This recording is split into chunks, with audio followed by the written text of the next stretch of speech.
የህግ አካላት ጉዳዩን ይዘውት እየተከታተሉት ይገኛሉ። ከዛ በኋላ ያለውን ነገር አፕዴት አደርጋለሁኝ። ግን ከዛቻው ጀምሮ ያለኝን መረጃ በሙሉ አዲስ አበባ ፖሊስ አስተላልፌ ክስ መስርቻለሁ። ጤና ይስጥልኝ የቻናላችን ቤተሰቦች በድጋሚ እንዴት ቆይታችኋል? አሁን ደግሞ አዲስ መረጃ ይዘንላችሁ መጥተናል።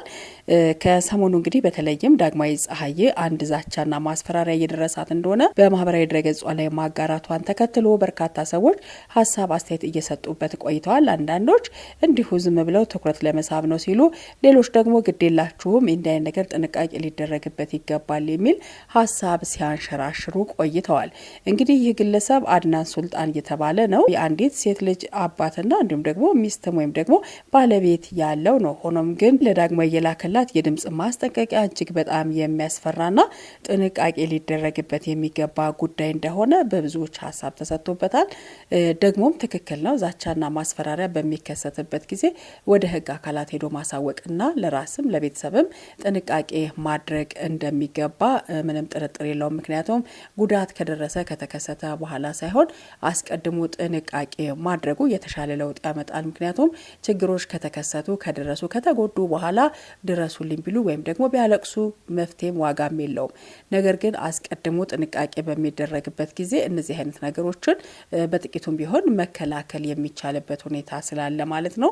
እንግዲህ ህግ ባለበት ሀገር ላይ ሆኖ እንዲህ አይነት ዛቻና ማስፈራሪያ እንዲሁም ባለትዳርና የልጆች እናት የሆነችን ሴት ወደድኩኝ ብሎ በእንዲህ አይነት አስገዳጅ ሁኔታ የሚልካቸው መልእክቶች ብዙዎችን አስቆጥቷል። ብዙዎች ደግሞ እንደ ፌስ የሚያዩት አለ። ለማንኛውም እመኚኝ፣ ፈጣሪ ምስክሬ ነው፣ መፈጠርሽ እንድትጠይ ነው የማደርግሽ፣ ሸቀጥሽን በኔ ነው የምታራግፊው፣ መከዳት መተው ናላሽን ካዞረው እኔ ምን ላድርግሽ፣ ዋጋ ተከፋያለሽ፣ እየነገርኩሽ ነው፣ የፈለኩትን ነው የማደርገው፣ ምን ታመጫለሽ እያለ ነው ስድብ አዘል መልእክቱን እየላከው ማለት ነው። እናትሽ ወድ ብትገቢ አታመልጭኝም በሚል ነው እንግዲህ ዛቻውን የሚቀጥለው። ሌላም ጸያፍ ቃላቶችን ይናገራል። ይህንን እኛ እንግዲህ እናልፈዋለን። ታያለሽ ፈጣሪ አይለመነኝ ከተውኩሽም ይላል። ይህ ሁሉ ዛቻና ፉከራ ለምን አታናግሪኝም ነው። እንዲሁም ደግሞ ይህ ግለሰብ ህግ እንኳ እንደማያስጥላት ነው የተናገረው።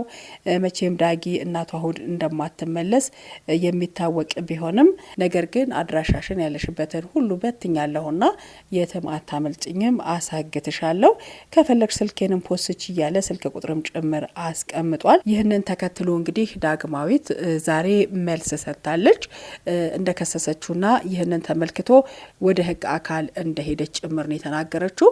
ነገር ግን ከዛ አስቀድመን የማስፈራሪያውን ሙሉ ድምጽ እስቲ ከባለቤቱ ሰምተን እንመለስ። እኔ አንቺን ከተውኩ ማለት ነው እኔ ወንድ እንዳትይኝሽ እናሽን ድራሽሽን አጠፋለሁ። አታውቂኝም። ይኸውልሽ ዳጊ ፈጣሪ ምስክሬ፣ ልጄ ትሙት ዞያ ትሙት አንቺን ካላጠፋው እኔ ወንድ አይደለሁም። እሺ ዩ ዊል ሲ እኔ ሳልነግርሽ ምን እኔ የነገርኩሽ እየጻፍኩልሽ ነው የማደርገው። እየጻፍኩልሽ ፖስች አሁን ድራሽሽን አጠፋለሁ። ከዚህ ሰው ጋር ቅርርብም አልነበረኝም። በአካልም አንተዋወቅም። ሶሻል ሚዲያ ላይ ቴክስት ሲያደርግ ብሎክ ሳደርገው ነው እንጂ ማቀው እንዴት ነው የፍቅር ጥያቄ ከሚያቀርብ ወይም ደግሞ ክራሽ ነበርሽ እያለ ደጋግሞ ከሚጠይቀኝ ሰው ጋር እንደዚህ አይነት ዲቴል የራሴን የግል ጉዳይ ላማክረው የምችለው። እንዳደመጣችሁት ነው እንግዲህ ማስፈራሪያውን በድምጽ አቅርበንላችኋል። ከዚህ ባሻገር ደግሞ ዳግማዊት ሀሳቧን ያጋራችሁ ምን ስትል ነው? በአሁኑ ሰዓት ለአዲስ አበባ ፖሊስ ሪፖርት አድርጌ እነሱም ጉዳዩን እየተከታተሉት እያሳወቁኝ ነው ብላለች። ጉዳዩን ይፋ ሳደርገው ብዙ ሰዎች ደንግጠዋል። ምክንያቱም አሳግትሻለሁ ሲል እንደ ቀልድ አላየነውም። ብዙ ሰዎች በእገታ መልክ እየተወሰዱ እየተገደሉ እንዲሁም ደግሞ ብዙ ብርም እየተጠየቀባቸው በቤተሰቦቻቸው ጭምር ዋጋ እየከፈሉ ያሉበት ሁኔታ ስላለ ይህ ቃል ወጥቶ አይደለም ሳይወጣ እንኳን በአሁኑ ሰዓት ብዙ ሰዎች በጭንቀት ውስጥ ያሉበት ሁኔታ ነው ያለው። ምክንያቱም እሱ ግን በግልጽ አሳግትሻለሁ የሚለውን ነገር ስለተናገረ ብዙዎች ደንግጠዋል ስትል ነው እንግዲህ ዳግማዊት የተናገረችው። ከዚህ ባሻገር እንግዲህ በውስጥ ቴክስት ሲያደርግ የቆየ እንደሆነም ጭምር ገልጻለች። ከ2018 ዓ.ም እንደ አውሮፓውያን አቆጣጠር ጀምሮ ይጽፍ ነበረ። ነገር ግን አልሳካ ሲለው ነው ወደ ዛቻ ሄደው። በጣም ብዙ ጊዜ ይጽፍ ነበረ። ነገር ግን እኔ ምላሽ አልሰጠውም ነበረ። በአንዱ ብሎክ ሳደርገው በሌላ ይመጣል፣ በሌላ ሳደርገው ደግሞ ተመልሶ በሌላ ይመጣል። ስለዚህ ብዙ ጊዜ ሲያስቸግረኝ የቆየ ነው። ለእኔ ጉዳዩ አዲስ አይደለም። አሁን ግን ትልቁ ችግር በማስፈራሪያና በዛቻ መምጣቱ ነው ስትል ነው ዳግማዊት የተናገረችው። ይህንን ተከትሎ እንግዲህ አድራሻዬን ተበትኖ ክትትል ሲያደርግ ጥንቃቄ ማድረግ ነበረብኝና አርብና ቅዳሜ ነበረ የጻፈው። እኔ ይህንን ማስጠንቀቂያ ማስፈራሪያውን አጠቃላይ ማስረጃዎችን ይዤ ሰኞ እለት ክስ መስርቻለሁ። የህግ አካላት ሁሉ ከልብ አመሰግናለሁ ላደረጋችሁልኝ ትብብር ስትል ምስጋናዋን አቅርባለች። የህግ አካላቱ ምን ማድረግ እንዳለብኝ፣ እንዴት መጠንቀቅ እንዳለብኝ፣ ችግሮች በሚከሰቱ ሰዓት ደግሞ እንዴት በአፋጣኝ የህግ ከለላ ማግኘት እንዳለብኝ ጭምር ነግረውኝ ወደ ቤት ተመልሻለሁኝ ስትል ሀሳቧን አጋርታለች። ከሀገር ውጭ ቢሆንም በሀገር ውስጥም ቢሆንም ህግ እስከጣሰ ድረስ ለህግ መቅረብ አለበት ስትል ነው ዳግማዊት አበክራ የተናገረችው። እንግዲህ በመሰንጀር አሁንም ድረስ እየላከ ነው። ድሮ ፍቅርሽ ነበርኩኝ አፍቃሪሽ ነበርኩ እያለ ከ2018 ጀምሮ እስከ 2021 ድረስ ነበረ በተከታታይ ይጽፍ የነበረው። ከዛ በኋላ እዚህ ላይ ብሎክ አድርገው ደግሞ ቲክቶክ ላይ ኢንቦክስ ያደርግ ነበረ። ለምን መልስ አትሰጭኝም በሚል ደጋግሞ እየልክ ነበረ። እኔም መልስ እየሰጠሁት አልነበረም። በዚህም ደግሞ እልህ ውስጥ የተጋባ ይመስላል ብላለች ዳግማዊት። እንግዲህ ልጁ የአንድ ልጅ አባትና ሚስት ያለው መሆኑ ታውቋል። ብዙ ሴቶችም ይህንን ጉዳይ ይፋ ባደረኩበት ጊዜ እንዲህ አድርገን ነበረኛንም በቤተሰቦቻችን ሁሉ ያስፈራራን ነበረ። ማግኘት አለብኝ፣ ላገኝሽ እፈልጋለሁ፣ ካላገኘሽ እገልሻለሁ በሚል ብዙ ማስፈራሪያና ዛቻ ያደርግብን ነበረ። በቤተሰቦቻችንም ጭምር ነበረ የሚያስፈራራን ከኛ አልፎ በሚል ብዙ ሴቶች ብዙ እንስቶች መልእክቶቻቸውን በውስጥ አጋርተውኛል። የእነዚህን ሁሉ ሀሳቦችና መረጃዎች ይዤ ነው ወደ ህግ አካል ይዤ ሄድኩት ብላለች። ከዚህ ባሻገር በተለያዩ ወንጀሎችም የሚጠረጠር ግለሰብ መሆኑንም ጭምር አረጋግጫለሁ ስትል ነው ዳግማዊት የተናገረችው። ከዚህ በኋላ ጥያቄ የቀረበላት ምንድነው?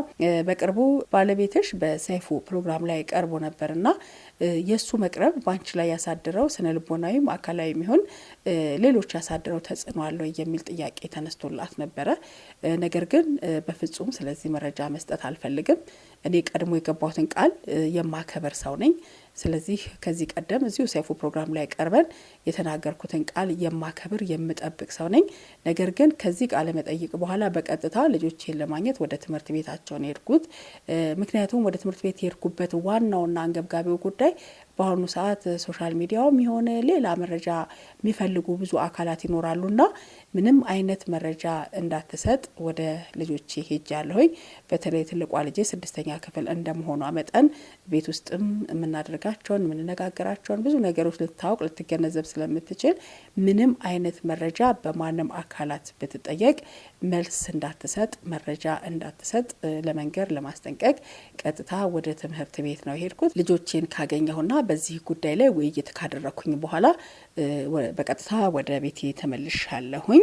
ስለዚህ ከሶሻል ሚዲያም ሆነ ከማንኛውም ሰው ጋር ምንም አይነት ምላሽ እንዳይሰጡ ልጆቼን ነግሬያቸዋለሁ ብላለች። እንግዲህ ወደ ዛቻው ስንመለስ ከጊዜ ወደ ጊዜ ብሎክ እያደረኩት ሲሄድ እየባሰበት ነው የመጣው። እኔ ደግሞ በህግ የበላይነት አምናለሁና ማንኛውም ሰው ችግር ሲያጋጥሙ አስቀድሞ ሪፖርት ቢያደርግ መልካም ነው።